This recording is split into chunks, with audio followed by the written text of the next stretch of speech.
नमस्कार दोस्तों, प्रिया शॉर्ट्स में आपका स्वागत है।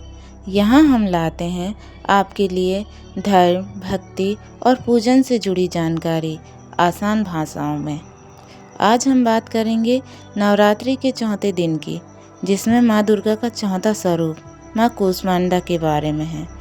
हम जानेंगे उनकी व्रत कथा, पूजा सामग्री और पूजन विधि। वीडियो को अंत तक ज़रूर देखें और चैनल को सब्सक्राइब करना ना भूलें। माँ दुर्गा का चौथा स्वरूप है माँ कूष्मांडा।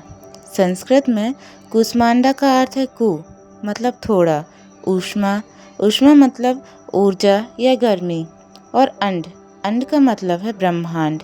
इस प्रकार माँ कूष्मांडा वह शक्ति हैं जिन्होंने अपनी हल्की मुस्कान मात्र से इस संपूर्ण ब्रह्मांड की रचना की। इनका निवास सूर्यलोक में माना जाता है और ये समस्त ऊर्जा का स्रोत हैं। इनका वाहन सिंह है और इनके 8 हाथ हैं, इसलिए इन्हें अष्टभुजा देवी भी कहा जाता है। अब हम माँ कूष्मांडा की कथा प्रारंभ करते हैं। बहुत समय पहले की बात है, जब न आकाश था, न पृथ्वी, न जल, न अग्नि, चारों ओर केवल अंधकार ही अंधकार था। यह वह समय था जब कोई भी अस्तित्व में नहीं था। तब न देवता थे, न असुर, न मनुष्य और न ही कोई ग्रह नक्षत्र।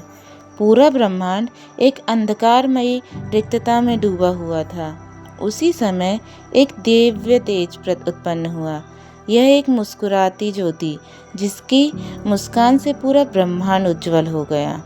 वह तेज कोई और नहीं बल्कि स्वयं आदिशक्ति माँ कूष्मांडा थी। माँ ने जब मुस्कुराया तो उस मुस्कान से ही अंड की उत्पत्ति हुई।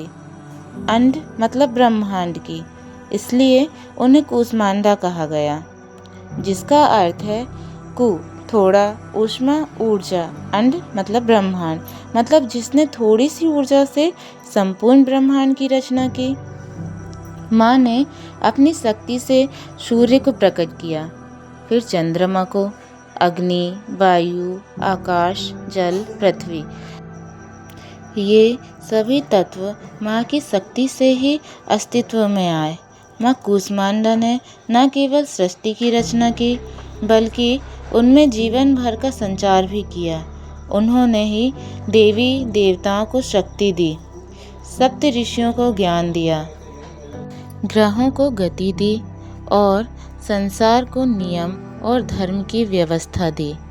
जब सृष्टि में संतुलन बिगड़ा और राक्षसों का आतंक बढ़ने लगा, तब भी माँ कूष्मांडा ने अपने अनेक रूपों में अवतार लिया। एक समय राक्षसों ने त्रिलोक में भय फैला दिया था। देवता भी हार मान चुके थे। तब माँ ने अपने तेजोमय रूप से असुरों का संहार किया। उनकी 8 भुजाओं में शक्ति के प्रतीक थे कमल, धनुष, बाण, अमृत कलश, चक्र, गदा, जपमाला और कमंडल। उन्होंने संसार को एक बार फिर संतुलन में लाया। माँ कूष्मांडा सिंह पर सवार होती हैं। उनके 8 हाथ हैं, इस कारण अष्टभुजा देवी कहलाती हैं। एक हाथ में कमल, दूसरे में धनुष, तीसरे में बाण, चौथे में कमंडल, 5वें में अमृत कलश, 6ठे में चक्र, 7वें में गदा और 8वें हाथ में जपमाला होती है। जपमाला इस बात का प्रतीक है कि माँ केवल भौतिक नहीं बल्कि आध्यात्मिक उन्नति की भी दाता हैं। माँ कूष्मांडा सूर्य मंडल के भीतर निवास करती हैं, वह स्थान जहाँ कोई सामान्य देवता भी नहीं पहुँच सकता। उनके तेज और तप से ही सूर्य अपनी ऊष्मा प्राप्त करता है। उनके बिना सूर्य का अस्तित्व अधूरा है। इसीलिए माँ कूष्मांडा को ऊर्जा की अधिष्ठात्री देवी माना जाता है।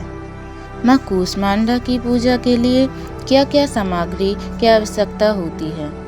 तांबे या पीतल का कलश, लाल चुनरी, नारियल, आम या अशोक के पत्ते, फूल, धूप, दीपक, रुई, घी, रोली, अक्षत, पान, सुपारी, लौंग, फल, भोग, पंचामृत आदि। क्या आप जानते हैं माँ कूष्मांडा को पेठा बहुत ज़्यादा प्रिय है। अब हम पूजा विधि जानते हैं। प्रातःकाल स्नान करके स्वच्छ लाल या पीले वस्त्र धारण कर लें। पूजा के लिए शांत और पवित्र स्थान चुनें। कलश में जल भरकर आम या सूखे पत्ते लगाएं और नारियल रखें। कलश को माँ का प्रतीक मानकर पूजन करें। माँ की प्रतिमा या चित्र की स्थापना करें। उस पर फूल, अक्षत और चंदन अर्पित करें। माँ का ध्यान करें और मंत्र से पूजा आरंभ करें। माँ को जल अर्पित करें, अक्षत, पुष्प, धूप, दीप अर्पित करें। मिठाई, फल और पेठा का भोग लगाएं। माँ कूष्मांडा की आरती करें। माँ कूष्मांडा की पूजा से जीवन में ऊर्जा, स्वास्थ्य और समृद्धि का आगमन होता है। यह पूजा मानसिक शांति, रोग नाश और दीर्घायु प्रदान करती है। माँ का आशीर्वाद मिल जाने पर व्यक्ति के सारे बिगड़े कार्य बनने लगते हैं। इस प्रकार माँ कूष्मांडा की पूजा और उनकी कथा हमें सिखाती है कि जहाँ अंधकार हो वहाँ ज्ञान और ऊर्जा से उजाला फैलाया जा सकता है। माँ की मुस्कान मात्र से सृष्टि चल सकती है। तो सोचिए, अगर आप भी मुस्कुराएं तो आपके जीवन में क्या क्या बदल सकता है। दोस्तों, आपको यह वीडियो कैसे लगी? पसंद आई हो तो कमेंट करके ज़रूर बताइए और चैनल को लाइक, शेयर और सब्सक्राइब करना ना भूलें। आपका दिन मंगलमय हो। जय माता दी।